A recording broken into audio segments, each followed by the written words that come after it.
31 March 2025, patoona kuti people they were expecting a massive demonstration munyika yeZimbabwe, but otherwise zvinhu hazvina kufamba semaplans ayo anga akarongwa kana anga achifungwa nevanhu in their minds.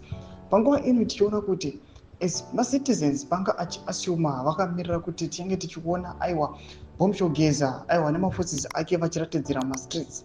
Panapa toona at the same time the regime was also failing. Tona some also individuals very very influential in the ruling party ZANU-PF vanoonekwa kunzi aiwa they vacated vatiza aiwa munyika yeZimbabwe nokutya to attack nemaforces ageza. Nobva subscribe or like on the bell icon.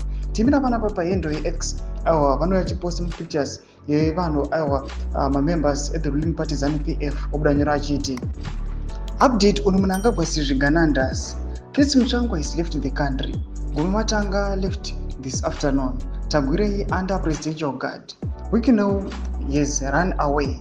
Was March 31. Doma shikanobuda chinyoro pamusoro aiwa pezvigananda tuna kuti aiwa panguva ino tinoona kuti also members of the ruling party ZANU-PF vanga vachitotyawo to be attacked vaitotyira upenyu hwavo. Tuna kuti aiwa especially Christopher Mutsvangwa anonyatsokuzikamwa kuti is the one who is the pivotal point yesuccession battle between VP Chiwenga naiye Chris Mutsvangwa nemutungamiri wenyika Emmerson Mnangagwa.